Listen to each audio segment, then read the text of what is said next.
Muy bien. Buenas tardes, jóvenes. ¿Cómo están? Buenos días. Es un gusto saludarles nuevamente por este medio para poder desarrollar las clases del curso de fisiología. Nuevamente utilizaremos este enlace que va a ser vía YouTube para poder desarrollar el tema. Empezamos, así que directo a lo que venimos. Vamos a empezar hablando sobre el tema que es fisiología cardíaca. Vamos a hablar del corazón como bomba y vamos a empezar, dejamos ya de lado el sistema nervioso y empezamos a ver la fisiología directa del sistema circulatorio. Tenemos que recordar algunas situaciones importantes. Vamos a tener como base del desarrollo de esta clase el Tratado de Fisiología Médica, que es la Biblia de la fisiología para nosotros los médicos, el capítulo número 9. Y vamos a empezar recordando un poco de la anatomía básica del corazón. ¿Se recuerdan que cuando hablábamos en anatomía sobre el corazón, hablábamos directamente de que tenemos en realidad dos corazones, un corazón derecho y un corazón izquierdo? Mientras que el corazón derecho se encarga de bombear la sangre hacia la circulación pulmonar o circulación menor, el corazón izquierdo es el encargado de bombear la sangre ya oxigenada hacia el resto del cuerpo a través de la circulación general o circulación mayor. La circulación menor va a iniciar con la entrada de las venas cavas hacia la aurícula derecha, el paso de la aurícula derecha al ventrículo derecho, la salida por las venas pulmonares, las arterias pulmonares, perdonen, que van a llevar la sangre hacia los pulmones y se recogen a través de las venas pulmonares con la sangre ya oxigenada después de haber pasado por los capilares pulmonares pulmonares alveolares que ya han hecho el transporte de oxígeno desde el medio ambiente hacia el interior del eritrocito, pasan estos entonces hacia las venas pulmonares que van a llevar la sangre hacia la aurícula izquierda, donde ya empezamos con la circulación mayor. Recordamos pues que tenemos diferentes partes en el corazón que nos van a servir con respecto a esto, como lo son las dos aurículas, los dos ventrículos, las válvulas auriculoventriculares, tanto la mitral como la tricúspide, y las válvulas semilunares o arteriales, que son la pulmonar y la aórtica, que van a ser las que van a restringir el paso de la sangre entre las cámaras y los vasos sanguíneos del corazón. Continuamos y vamos a hablar entonces sobre, ya básicamente entramos a hablar sobre la fisiología del músculo cardíaco. Vamos a ver que hay unas características propias que tiene el músculo cardíaco. La número 1 es que forma un sinsitio. Ahorita vamos a desarrollar el tema del sinsitio. Está formado por músculo estriado. Anatómica e histológicamente, el músculo del corazón es un músculo estriado, es un músculo esquelético, pero funcionalmente tiene funciones muy parecidas a las del músculo liso. Por lo tanto, se recuerdan cuando hablábamos sobre un poco de miología, hablábamos de que el músculo cardíaco se estudia totalmente aparte, porque tiene características anatómico-histológicas estructurales muy relacionadas con el músculo estriado, mientras que funcionalmente su organización es funcional, su inervación, su funcionamiento, sus potenciales de acción van a ser muy parecidos a los del músculo liso. Pues está entrelazado entre sí, valga la redundancia. Las células del músculo cardíaco están relacionadas, están empalmadas entre sí. En una imagen que tenemos acá, vamos a entender un poquito más. Vamos a ver que hay tres tipos de músculo que van a formar al músculo cardíaco. Y no es que sean diferentes tipos en estructura, sino diferentes tipos en separación. Vamos a ver que hay un músculo ventricular, o sea, el músculo que va a formar parte de los ventrículos, un músculo auricular que va a ser o que va a formar parte de las aurículas y unas fibras especiales que son musculares, que tienen características de músculo, pero que su función no va a ser la de contracción, sino la conducción del impulso eléctrico, del impulso del potencial de acción a través del músculo cardíaco. Se podría decir que son como neuronas, pero no son neuronas. Son células musculares especializadas en el transporte de energía eléctrica. Muy bien, esto es lo que les comentaba. Pues el músculo cardíaco básicamente está formado por interconexiones. Esas interconexiones van a hacer que la célula tenga una forma más o menos como de pantalón, con un cuerpo, y se va a separar en dos partes, de manera que cada célula cardíaca va a estar unida a dos células cardíacas, de manera que van a estar interaccionando entre sí, no en una disposición total como una fibra, sino de fibras paralelas. Aquí vemos más o menos la forma de pantalón que les decía. Tenemos la base inicial del pantalón y luego esta célula, no es que sean dos células las que están aquí, sino que la célula se divide en dos. Hace un pantalón, hace una Y, hace una separación en la cual, pues, una rama va a interaccionar con una célula y la otra va a interaccionar con otra célula del miocardio. Lo vemos aquí un poquito más claro porque tenemos menos fibras. Vemos que aquí vienen una célula, cada uno de estos puntos morados es un núcleo de una célula del miocardio y vemos cómo el cuerpo es uno solo y luego se separa en dos y cómo este interacciona con dos células y cada vez estas células se van relacionando más entre sí. Este es un corte histológico donde podemos ver igual la separación de los pantalones. Lo morado intenso es los núcleos de las células miocárdicas y lo rosado son los cuerpos de las células miocárdicas, donde se van a ir separando para formar esos pantalones. Por dentro la célula tiene filamentos de actina y miosina como un músculo esquelético. Por eso es que hablamos que estructuralmente el músculo cardíaco es muy parecido anatómica e histológicamente, tanto estructuralmente, al músculo esquelético por la disposición que tienen las fibras. Recordemos que el músculo esquelético tiene una disposición muy ordenada. Estos van a estar ordenados, van a formar fibras, solo que estas fibras van a estar interconectadas entre sí. Mientras que en el músculo liso no hay una formación de fibras, sino que están dispuestos por medio de capas y las células tienen forma de huso y no de fibra, ¿verdad? Estamos marcando con estas flechas unas estructuras muy importantes que juegan un papel muy importante en el desarrollo del sinsitio, que son los discos intercalados. Los discos intercalados son uniones donde básicamente una célula se une con otra y son uniones muy fuertes. Aquí lo vemos. En esta parte donde está agrandado se ven estas formas como de hendiduras, donde la membrana celular de una célula del miocardio, donde un miocardiocito está unido a otro de una forma bien intensa. ¿Por qué es necesario esa unión intensa que tienen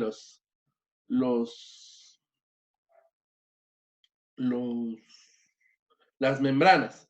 Pues resulta que para poder formar un sinsitio se tienen que unir las membranas celulares y hay muchos tipos de unión.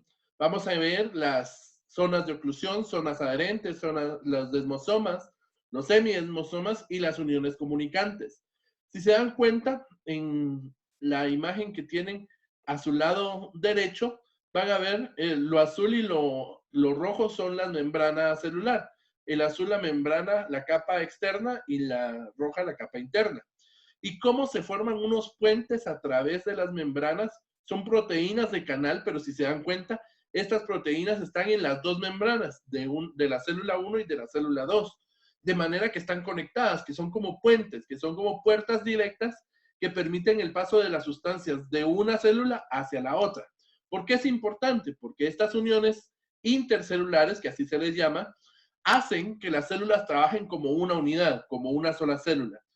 No tienen que hacer una sinapsis donde hay un receptor, el receptor tenga que ir a abrir una puerta, donde tengamos que usar un sistema de segundo o tercer mensajero para poder abrir una puerta, abrir una compuerta, llevar un mensaje a la otra célula, sino que simplemente es como el mensaje entra como Juan por su casa, diríamos nosotros. Es una unión totalmente directa, una entrada directa hacia la otra célula. ¿Esto qué hace? Disminuye el tiempo de reacción que va a tener una célula, de manera que si la célula 1, que es la célula del principio, tiene aumento de sodio, todas las células que van a estar unidas con ellos van a aumentar el sodio inmediatamente. ¿Por qué? Porque van a trabajar como una unidad. El mensaje se va a transmitir mucho más rápido que si no estuvieran unidas fuertemente sus membranas.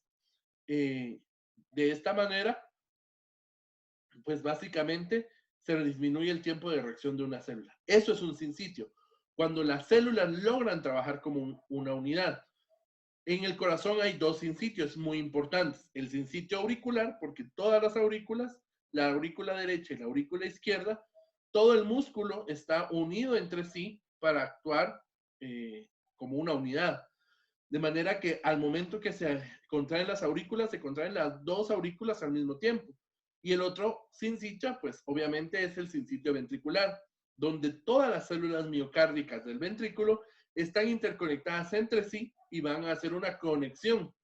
Y esa conexión les va a permitir contraerse todas juntas porque el mensaje va a llegar en milésimas de segundo a todo el sinsitio. De manera que los ventrículos se contraen al mismo tiempo. Eso es lo importante con los sinsitios.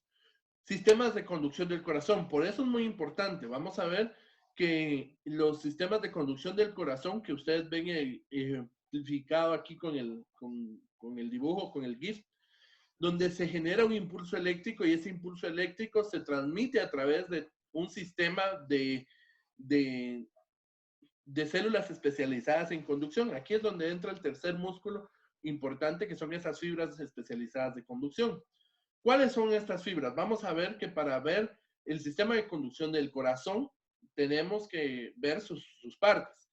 La primera parte, muy importante, es el nódulo sinusal o el nodo sinusal, que se ubica en la aurícula derecha, un poquito por detrás de la entrada de la vena cava superior. A este nódulo también se le conoce como el nódulo de Keitz-Flack. El nódulo sinusal se conoce como el marcapasos natural del corazón. ¿Por qué? Porque este nódulo no necesita de una estimulación externa para generar el impulso eléctrico o la despolarización de la membrana, sino que está mandándolo rítmicamente a un ritmo marcado fisiológicamente que va a hacer que el corazón lata.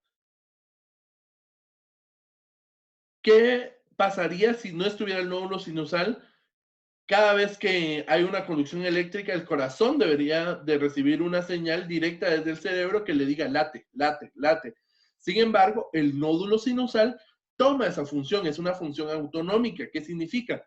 Es una función en la que el corazón genera su propia información para generar su propio latido.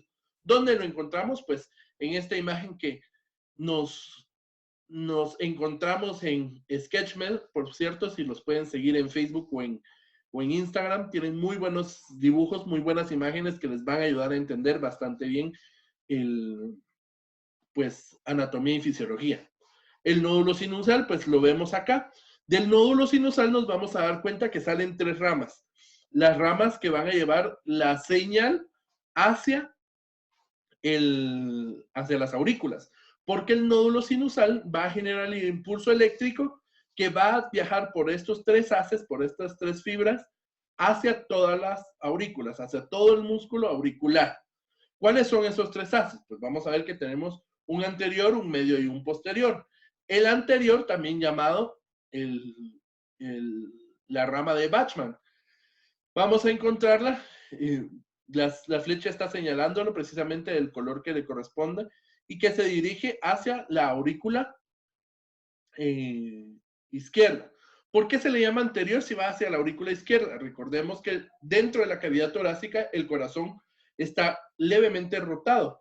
Por lo tanto, en la aurícula derecha, perdón, la aurícula izquierda queda hacia adelante. Por lo tanto, se le llama el plexo anterior. El plexo medio o el plexo de Wenckebach, que va a ir a la cara posterior de la aurícula, derecha, y el que es lo que estamos señalando acá. Y finalmente vamos a hablar sobre el fascículo o la rama de Torel, que es el fascículo posterior. A estos tres se les conocen como las vías internodales. ¿Por qué? Porque estos van a llevar la información desde el nódulo sinusal hacia todo el sinsitio auricular, pero terminando por conectarse a un segundo nódulo. ¿Cuál es ese segundo nódulo? Va a ser el nódulo aurículo-ventricular, o también conocido como el nódulo de Taguara. Ya se contrajo, después de la estimulación del nódulo sinusal, se contrajo todo el sinsitio auricular, se contrajeron las aurículas, expulsaron la sangre de su interior y lo enviaron hacia los ventrículos. Entonces corresponde a los ventrículos contraerse. ¿Cómo van a saber los ventrículos cuándo contraerse?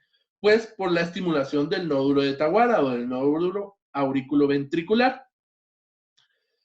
¿Qué sucede? No pueden contraerse al mismo tiempo, porque si no, la presión de los ventrículos generaría un impedimento para el paso de la sangre desde el aurículo hacia el ventrículo. Y entonces, ¿qué hacemos?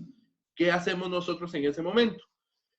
El nódulo sinusal manda su señal a través de las vías internodales y hay un retraso en la llegada de la información hacia el nódulo auriculoventricular. Entonces, ¿qué sucede? El nódulo auriculoventricular recibe la señal de la contracción un tiempo después de que el nódulo sinusal ha logrado la contracción de todo el sinsitio auricular. Y entonces estamos bien. El nódulo auriculoventricular manda la señal después para que estos ventrículos se contraigan después de las aurículas. ¿Por qué parte o qué es lo que va a ayudar al nódulo aurículo-ventricular, a llevar toda la señal hacia las paredes ventriculares? Pues el haz de His. El haz de His se origina a través del nódulo auriculoventricular y va a viajar a través del septo, a través del tabique interventricular, y va a formar dos ramas, una rama derecha y una rama izquierda. Cuando estas ramas han alcanzado el vértice, se dividen y van a formar lo que se conoce como el sistema de Purkinje. El sistema de Purkinje va a ser los que van a llevar la conducción eléctrica del corazón, la conducción de la señal desde la punta del vértice del corazón, que tenemos marcada acá, hacia todo el resto de la pared ventricular, de abajo hacia arriba, de manera que la contracción del músculo ventricular empieza desde el vértice hacia la base, mientras que la contracción auricular empieza de la base hacia el vértice. Es importante eso. Ahora bien, esto es tema que vamos a ver un poquito más adelante, pero tiene que ver mucho la interpretación del electrocardiograma, que va a tener una onda P, una onda Q, una onda R, una onda S, una onda T, una onda U, dependiendo de la derivación que vayamos viendo, con respecto a la estimulación eléctrica del corazón. El electrocardiograma refleja o recibe los rasgos eléctricos que el corazón está produciendo a través de sus nódulos y a través de sus fibras de conducción. Si queremos evaluar la función eléctrica del corazón, utilizamos un electrocardiograma. Si queremos evaluar la función anatómica o la estructura anatómica directa del corazón, utilizamos un ecocardiograma, que es un ultrasonido que lo que vamos a hacer es observar las estructuras cardíacas. Aquí nosotros no podemos observar las estructuras cardíacas, pero podemos hacer un análisis de ellas dependiendo de algunas señales importantes y algunas intensidades de la señal eléctrica que vamos recibiendo. Van viendo que así como se va produciendo en el electrocardiograma una onda, así es como se va interpretando. La onda P está dada por la despolarización del nódulo auriculoventricular, perdón, del nódulo sinusal. El espacio que hay entre el aparecimiento de la onda P y la depresión de Q es el tiempo que pasa para que las vías internodales lleven el mensaje hacia el nódulo auriculoventricular. La contracción de las aurículas no se ve porque la onda R va a corresponder con la despolarización del nódulo auriculoventricular y el resto del electrocardiograma tiene que ver con la conducción de la electricidad a través de las de His y del sistema de Purkinje. Pasamos entonces. Despolarización, polarización, como que ya esas palabras las conocen, porque hablamos sobre eso en el sistema nervioso. Recuérdense, nosotros funcionamos con energía eléctrica a muy bajos voltajes, pero al final de cuentas, energía eléctrica. Entonces, en el corazón también tenemos potencial de acción.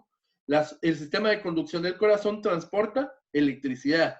¿Cómo se transporta esa electricidad? A través del flujo iónico. Entiéndase el intercambio de sodio, potasio, calcio, cloro y todos los elementos de los líquidos intra y extracelular que van a hacer una diferencia de concentraciones a ambos lados de la membrana y que eso va a dar un potencial de acción. Vamos a darnos cuenta que en el potencial de acción cardíaco vamos a tener unas diferencias con respecto al potencial de acción nervioso. Para empezar, el potencial de reposo del músculo cardíaco va a ser de menos 85. Si nos recordamos, en el músculo, en el sistema nervioso, en la despolarización neuronal, el potencial de reposo va de menos 100 a menos 90. Aquí estamos en menos 85. Esos 5 milivoltios que estamos teniendo de diferencia son muy importantes. ¿Por qué? Porque recuérdense que este músculo funciona como un músculo liso, de manera que su contracción no va a ser voluntaria, sino que va a estar regida por un movimiento rítmico.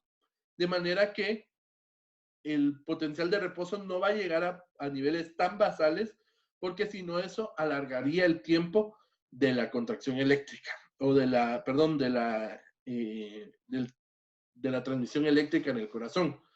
Entonces el potencial de reposo va a ser en menos 95.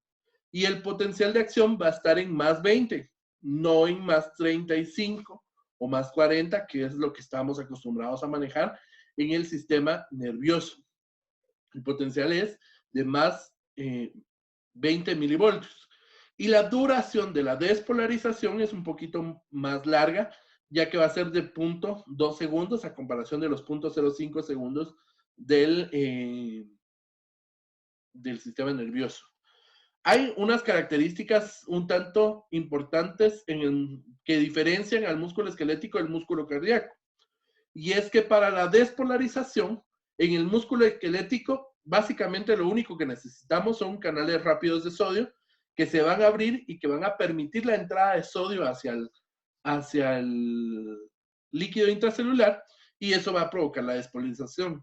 Mientras que el músculo cardíaco va a necesitar de los mismos canales rápidos de sodio, pero también de unos canales lentos de calcio, que ya vamos a ver más adelante para qué nos van a servir. Y pues en el músculo esquelético la permeabilidad al potasio es normal a comparación del músculo cardíaco, que va a ser 5 veces más baja la permeabilidad de la membrana al paso del potasio. ¿Por qué? Lo vamos a ver también, pero tiene que ver con las mesetas, con el tiempo en el cual el músculo cardíaco no se va a poder estimular nuevamente para generar un nuevo latido cardíaco. Ok. Entonces vemos aquí el potencial de membrana. Vemos cómo está en un estado basal, en un estado 0, a una despolarización rápida, a un 1, pasamos a una etapa de meseta, una repolarización y finalmente regresamos a un estado basal.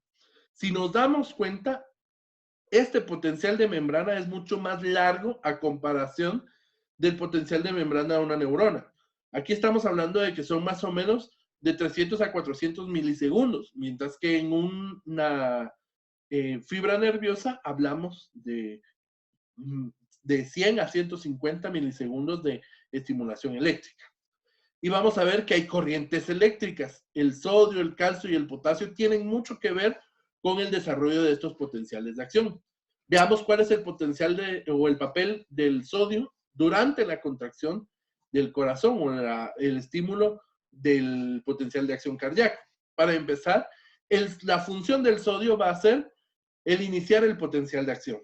Si nos dirigimos hacia la imagen, vamos a darnos cuenta que el eje Y está alineado. Y entonces, ¿qué pasa? Con la entrada de sodio, que se ve reflejado con este pico amarillo, con la entrada de sodio, coincide con el desarrollo de la despolarización, o sea, con el inicio del potencial de acción. Entonces, el sodio va a ser el responsable directo de la despolarización del nódulo, en este caso, sinusal o el auriculoventricular, que van a generar el inicio de la contracción cardíaca. Eso es con respecto al sodio. Ahora veamos cuál es el papel que va a tener el potasio en la contracción cardíaca. Veamos los niveles de potasio. Recordémonos que el sodio es extracelular, mientras que el potasio es intracelular. Por eso es que hablamos de entrada de sodio, porque el sodio está afuera y va a entrar, y eso genera la despolarización por el cambio de iones positivos a ambos lados de la membrana. Mientras que el potasio es interno. El potasio tendría que salir. Pero ¿qué sucede? Sí sale una parte del potasio, pero ¿qué sucede? Recuérdense lo que acabamos de ver hace un ratito. La membrana celular va a ser o va a tener una permeabilidad menor al potasio en el corazón a comparación del músculo esquelético. Y entonces, ¿qué va a suceder? No va a salir tanto potasio como saldría en una contracción de un músculo esquelético voluntario, como el bíceps, el tríceps o cualquiera de los músculos esqueléticos que poseemos en nuestro cuerpo. ¿Y cuál va a ser la función del potasio en el potencial de membrana? Va a mantener la meseta de ese potencial. Si nos damos cuenta, coincide la meseta con el tiempo en el que va a salir el potasio de la membrana celular. Una vez empieza a entrar, la meseta empieza a salir y empieza la repolarización de la membrana, porque vuelven a equilibrarse los niveles de sodio y de potasio dentro de la membrana gracias a la bomba de sodio y potasio. Y finalmente el calcio. El calcio tiene un papel muy importante también porque va a ser el que le va a dar la fuerza de contracción al músculo cardíaco. Sin calcio, el músculo cardíaco no se podría contraer. Recordemos que el calcio es un cofactor en la unión de la actina con la miosina y el desplazamiento de los brazos de actina sobre los filamentos de miosina. Sin calcio no se pueden unir y entonces no podría haber contracción cardíaca. Y va a mantener la meseta. Recuérdense que hablamos que una de las diferencias son los canales lentos de calcio. ¿Por qué? Porque el calcio va a mantener un poco más positiva la membrana. El sodio entra y así como entra, sale. Mientras que el calcio se mantiene un poco más nivelado a comparación del sodio. ¿De dónde sale ese calcio? De unas estructuras muy importantes que vamos a ver más adelante en esta misma clase, que son los túbulos, que van a ser almacenes de calcio que le van a dar fuerza al músculo cardíaco, pero también van a ayudar con el desarrollo del potencial de membrana. Y aquí vemos pues efectivamente cómo la relación de la curva de entrada de calcio se relaciona con el potencial de membrana que vamos a manifestar durante el ciclo cardíaco. El resumen de eventos del potencial de acción es muy importante. La fase 0. ¿Cuál es la fase 0? La despolarización. Se van a abrir los canales de sodio. ¿Qué canales? Canales rápidos. Y la membrana va a pasar de estar en menos 85 milivoltios a subir a más 20 milivoltios.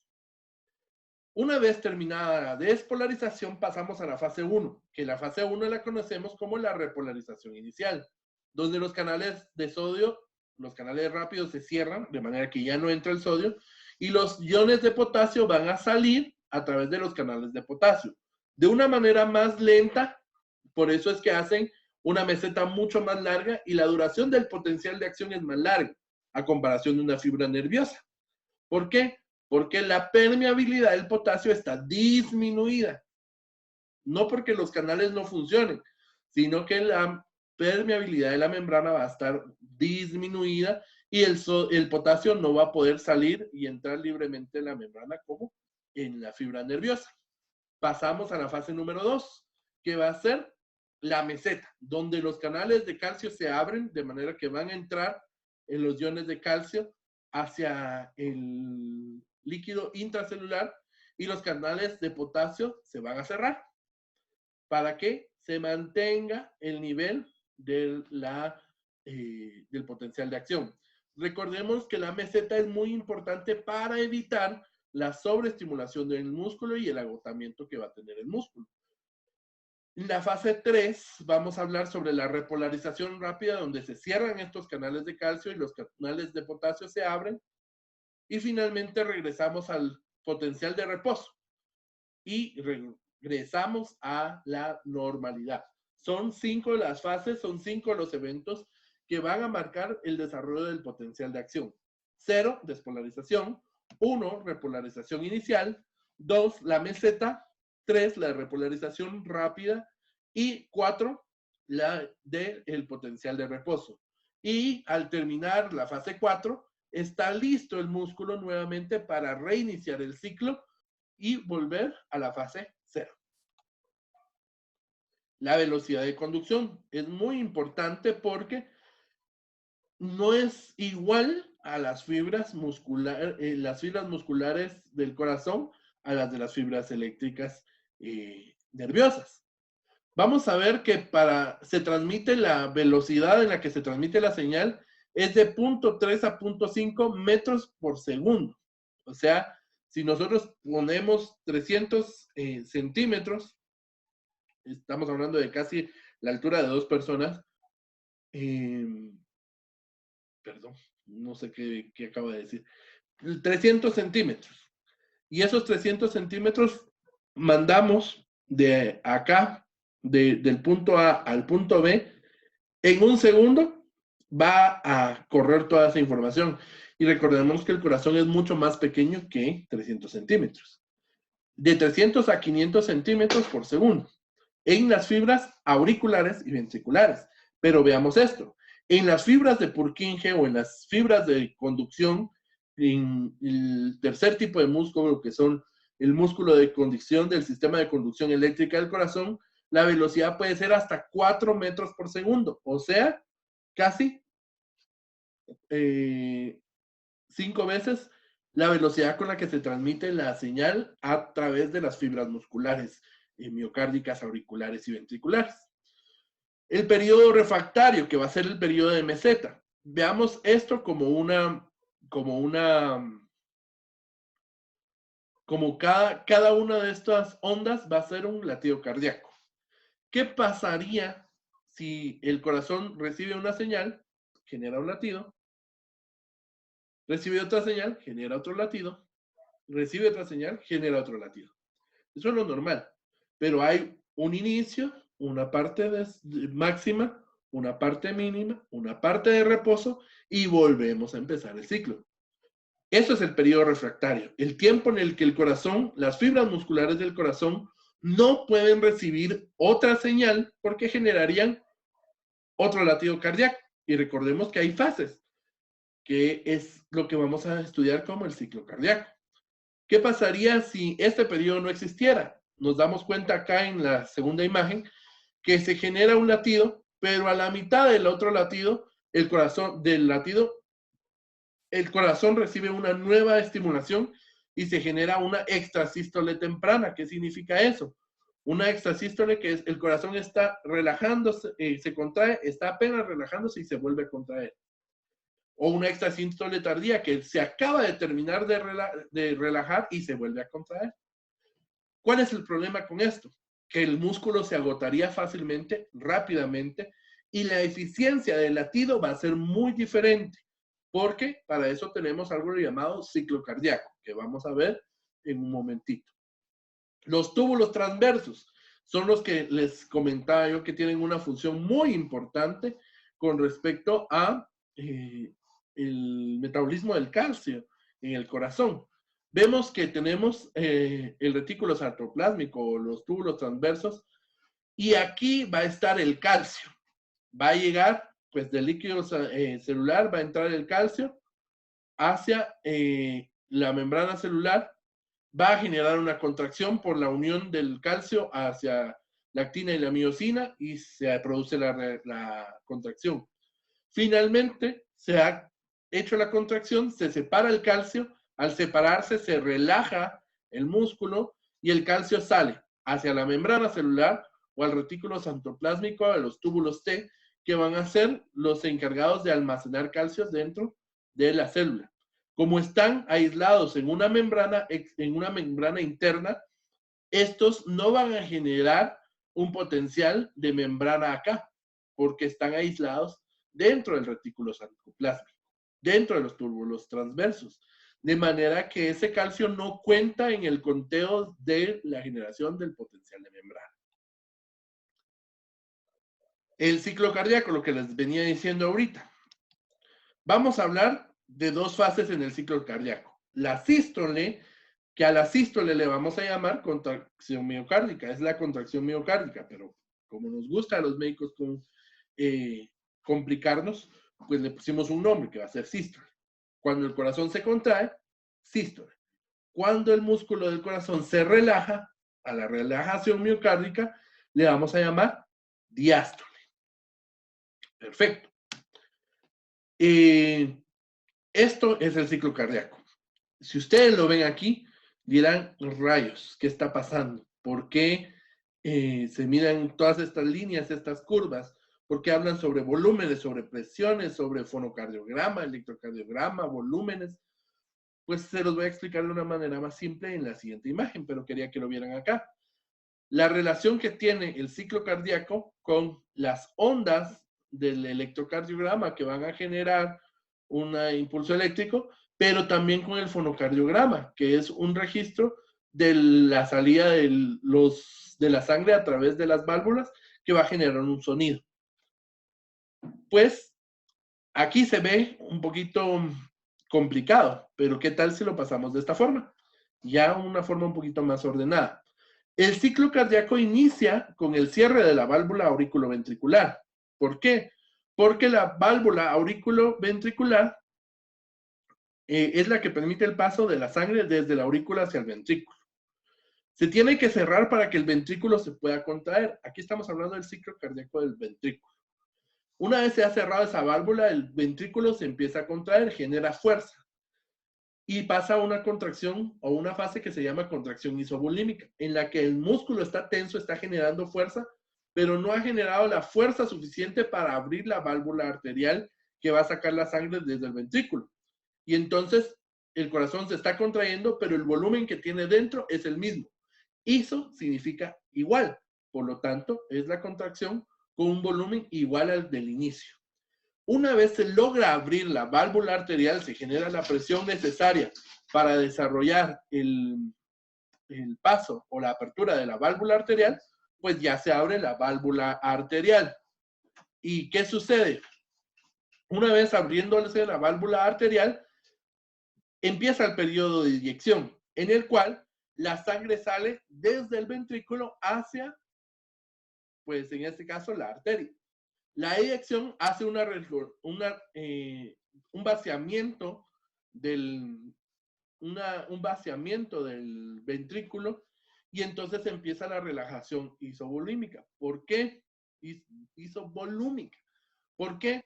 Porque el músculo se empieza a relajar, pero no le está entrando sangre todavía, porque no se ha terminado de cerrar la válvula arterial. Se abre la válvula arterial, se cierra la válvula arterial y una vez cerrada, ya se abre la válvula auriculoventricular, donde ya va a empezar a entrar sangre nuevamente al ventrículo. Se llena el ventrículo porque se abre esta válvula para permitir el paso de la sangre desde la aurícula hacia el ventrículo. Se llena rápidamente y se provoca la diástasis, que es un estado de no movimiento de la sangre dentro de dentro del ventrículo. Después se produce la sístole auricular, donde la aurícula se contrae, termina de vaciar su contenido dentro del ventrículo y ahí volvemos a reiniciar el ciclo. ¿Por qué? Porque una vez se has contraído la aurícula, se cierra la válvula auriculoventricular para que ya el corazón empiece, el ventrículo empiece a contraerse y volvemos. Por eso se le llama ciclo, porque va de una forma cíclica. Termina, empieza, termina, empieza, termina, empieza. Se podría decir de que es uno de los mecanismos de retroalimentación positiva que tiene, donde una vez terminado no se bloquea, sino que se vuelve a reiniciar, y se vuelve a reiniciar, y se vuelve a reiniciar, y así desde que fuimos engendrados y desde que en la semana 5 de gestación empieza a formarse el corazón y empieza el latido cardíaco, hasta los 70, 80, 100 años que podamos vivir, ese ciclo se va a seguir manteniendo para el transporte de la sangre a través del sistema circulatorio. Esto es muy importante y lo quise copiar literalmente como está en el libro, porque ¿de dónde sale toda esa energía del corazón? Hablábamos de que el cerebro funciona principal y únicamente con glucosa, mientras que el corazón no es perezoso, el corazón le encanta utilizar energía procediente del metabolismo de los ácidos grasos. Un 70 o un 90% de la energía proviene del proceso de oxidación de los ácidos grasos, del metabolismo oxidativo de la grasa, mientras que el 10 a 30% restante, ahí sí viene del metabolismo del lactato y de glucosa. El consumo de oxígeno en el corazón es bárbaro. El órgano con un requerimiento de oxígeno superior después del cerebro o incluso al mismo nivel del cerebro es el corazón. El corazón sin oxígeno no funciona. Por lo tanto, la velocidad del consumo del oxígeno es muy importante conocerla porque esto va a generar información importante. Recordemos que si no hay oxígeno, el corazón va a poder utilizar vías alternas como lo es el metabolismo anaerobio, pero va a producir como resultado lactato y el lactato puede ser una señal de sufrimiento del músculo, de isquemia cardíaca. Por eso a las personas con infarto agudo al miocardio, con problemas como angina de pecho, dentro de los laboratorios pues se les hace troponina I, que es parte del músculo cardíaco, se les hace troponinas, que es como se les conoce, troponina T, troponina I, se les hace creatinina quinasa músculo específica del corazón y unos gases arteriales para medir lactato, ¿verdad? Muy bien. Pensé que esta clase iba a ser mucho más larga. Si tienen dudas, recuérdense que vamos a resolver dudas después o me las pueden hacer llegar por las plataformas correspondientes, el modo control total, WhatsApp y para ustedes pues también podrían utilizar YouTube en los comentarios de YouTube para que se les resuelvan las dudas que ustedes tengan. La ley de Frank Starling es muy fácil de conocer. Estos dos médicos fisiólogos, Frank, y que es de apellido Frank, no recuerdo el nombre ahorita, y el señor Ernest Starling, formularon una ley que dice que con el aumento del volumen de llenado de las cámaras cardíacas, se distiende el músculo del corazón. O sea, si yo le echo 300 cc de sangre al corazón, pero de repente no le puse 300, sino que ahora le pongo 500, pues el corazón no va a decir, no, yo solo recibo 300 y los otros 200 hay que dejarlos afuera. Sino que el corazón dice, va, le entramos y entonces se distiende, se hace más grande. Y al aumentar el volumen de llenado en las cámaras, también va a aumentar el volumen o el aumento de la fuerza de la contracción que va a generar para expulsar la sangre desde las cámaras cardíacas hacia el sistema circulatorio. Es un sistema de compensación que tiene el cuerpo. ¿Cuál es el problema? Que este sistema de compensación, en algún momento, si el volumen sanguíneo circulante aumenta y aumenta, puede llegar a generar algo que nosotros conocemos como insuficiencia cardíaca congestiva, la famosa ICC. ¿Por qué? Porque el corazón va a llegar a un punto en el cual ya no se va a distender más, porque también tiene un límite fisiológico, un límite anatómico, en el cual si este ya se llega, se empieza a acumular sangre en los reservorios, principalmente en el sistema venoso, y entonces se empieza a acumular líquidos en el resto del cuerpo, principalmente en las zonas de declive, como los pies, donde se genera edema en miembros inferiores. Luego vamos hacia el abdomen, generando ascitis, o incluso hacia los pulmones, generando derrames pleurales, lo que la gente conoce como agua en los pulmones. El corazón recibe señales desde el sistema nervioso. Es cierto, el nódulo auriculoventricular y el nódulo sinusal van a tener una estimulación rítmica, donde ellos solitos constantemente están generando movimiento, movimiento, estímulo, estímulo, potencial de acción. Pero en algún momento va a ser necesario aumentar el trabajo o disminuir el trabajo del nódulo, bloquear su señal o aumentarla y potenciarla. ¿Quiénes van a ser los encargados de potenciar o de bloquear la señal de los nódulos del corazón, los nódulos eléctricos del corazón? Principalmente los nervios vagos, que son el 10º par craneal, originados desde el sistema nervioso central y que van a viajar a través de los nervios frénicos hacia el corazón. Los nervios vagos llegan directamente tanto al nódulo auriculoventricular como el nódulo sinusal y lo pueden estimular. Cuando recordemos que el nervio vago tiene una característica un tanto diferente a todos los otros nervios pares craneales, que el nervio vago puede funcionar como un nervio simpático, pero a la vez también puede funcionar como un nervio parasimpático. Y entonces, ¿qué sucede? Los nervios vagos pueden estimular, si hacen una estimulación simpática, van a acelerar a los nódulos. ¿Qué quiere decir eso? Basalmente son 60 latidos por minuto, los normales para una persona adulta. Hay una estimulación simpática, hay que prepararle el cuerpo porque vamos a tener un aumento de la tasa metabólica, vamos a generar un esfuerzo, vamos a hacer ejercicio, acá aparece la persona que nos gusta, y entonces el sistema nervioso simpático se activa. Y entonces, ¿qué sucede? Aumenta la velocidad del nódulo del nódulo sinusal. ¿Y qué va a suceder? Aumenta el latido cardíaco. De 60 aumenta a 80, a 100, a 120, porque está necesitando que el corazón envíe mucho más rápido y mucho más eficazmente la sangre hacia el resto del cuerpo. A comparación de que si fuera una estimulación parasimpática, nos vamos a ir a dormir, ya nuestra tasa metabólica va a disminuir, entonces la estimulación parasimpática lo va a disminuir. En vez de tenerlo en 70, vamos a disminuirlo a 60. Eso es como sistemas de control extrínsecos, o sea, fuera de el corazón, para mantener el latido cardíaco. Veamos entonces. También necesitamos controlar los niveles de los electrolitos importantes en el desarrollo de los potenciales de membrana.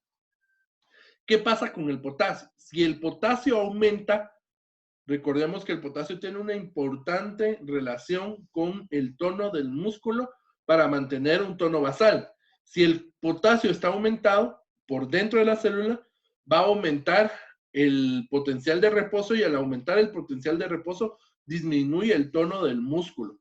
Por lo tanto, el corazón se va a estar como aguado, va a estar flácido, va a estar dilatado y va a disminuir la frecuencia cardíaca. ¿Por qué? Porque se va a necesitar de una sobreestimulación para vencer el exceso de potasio que tenemos dentro del líquido intracelular.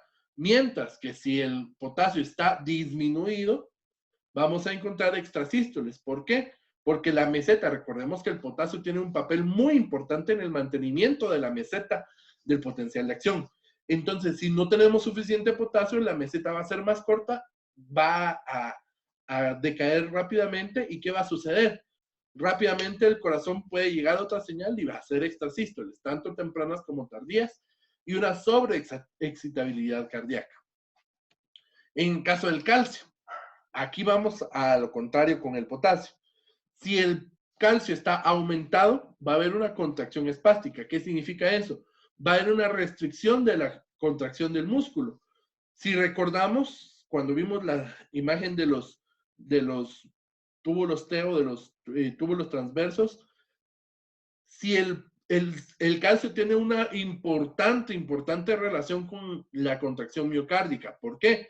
Porque se va a unir a la actina y miosina para poder desplazarse dentro de la fibra muscular. Pero si hay mucho calcio, va a costar que el calcio se separe. Y si el calcio no se separa de esa unión con la actina y la miosina, ¿qué va a suceder? Exactamente. No va a haber relajación y entonces el corazón va a estar contraído por mucho tiempo. Eso es peligroso. Mientras que si no hay calcio, pues no se va a poder rehacer el empalme de actina y miosina y no va a poder haber contracción cardíaca. La ventaja con el calcio a comparación del potasio, que el potasio sí fácilmente se puede subir o bajar, principalmente en aquellas personas con consumo excesivo o problemas con personas con problemas renales o que utilicen diuréticos tiacídicos que son que son ahorradores de potasio, por ejemplo, o que son eliminadores de potasio, y entonces eso puede hacer que baje o que suba el potasio. Mientras que el calcio es mucho más difícil. Generalmente el calcio, cuando aumenta el nivel de calcio, se va a los huesos, y los huesos se encargan de absorber ese calcio, de fijarlo para evitar los aumentos drásticos o las caídas súbitas de calcio. Es mucho más fácil que haya un aumento de calcio a que haya una disminución. ¿Por qué? Porque la disminución la va a compensar el hueso liberando el calcio que tiene almacenado. Mientras que el aumento es mucho más difícil porque el hueso lo va a absorber. ¿En qué pacientes podemos tener aumento de los niveles de calcio? Principalmente en aquellos pacientes que están canalizados y que se les empieza a pasar calcio, que se les empieza a pasar algunas reposiciones porque tenía el calcio muy bajo. Nosotros fuimos muy listos y se los pusimos, pero resulta que la enfermera le puso la llave muy rápida y pasó el calcio mucho más rápido, o nosotros hicimos mal el cálculo y le pasamos más calcio del que necesitaba, y entonces ahí sí podemos tener alteraciones en el calcio. Ahí, pues el antídoto como pauta es el sulfato de magnesio. Y terminamos el tema de la fisiología cardíaca. No toda, pero por lo menos el tema que nos correspondía para esta semana. Por favor, insisto, dudas o preguntas, háganmelas llegar por cualquiera de las plataformas, en modo control total, WhatsApp, por acá por YouTube o incluso por los otros medios que ustedes tengan para comunicarse conmigo. El tema de la otra semana va a ser electrofisiología cardíaca. ¿Y qué vamos a hacer con electrofisiología? Pues básicamente vamos a saber, tal vez no interpretar un electrocardiograma como tal, porque la base que les acabo de dar, pues es bastante corta para una interpretación de un electrocardiograma como sí, pues por lo menos vamos a ver cómo se comporta la energía eléctrica dentro del corazón y cómo se relaciona con los trazos del electrocardiograma, para que no sepamos o para que no pensemos que son solo líneas que están ahí para complicarnos la vida a los médicos. ¿Dónde vamos a encontrar esto? Pues en la fisiología de Guyton, el mismo libro, capítulo 10, o sea, ya vimos el capítulo 9, ahora nos pasamos al capítulo número 10. Y obviamente, pues tenemos que trabajar, tenemos que tener evidencias de aprendizaje. ¿Y qué vamos a hacer en casa? No tenemos más que hacer, más que pasar esta clase al cuaderno, y van a incluir 2 dibujos. ¿Cuáles dibujos quiero que incluyan? El dibujo que van a encontrar en Instagram o en Facebook de la conducción del corazón, o sea, del sistema de conducción del corazón, y el ciclo cardíaco, que es aquella imagen con un montón de ondas que no se entienden, que la pueden hacer con cualquiera de las 2 imágenes, como a ustedes pues se les haga mucho más fácil. Van a tomarle fotos a su cuaderno, van a hacerlo a mano, no se vale que corten y peguen la imagen, sino que lo tienen que dibujar, y lo van a subir a la asignación de Edmodo que vamos a crear para el desarrollo de esa tarea. Así que, por favor, cualquier pregunta, cualquier duda que surja con respecto a este tema, me pueden contactar por cualquiera de las redes sociales y estemos pendientes de la información que tengamos durante esta semana. Ya a partir de la siguiente clase, sí vamos a tener una clase ya totalmente en vivo en la aplicación de Zoom. Por lo tanto, les voy a pedir que estén pendientes de los códigos que se publicarán para,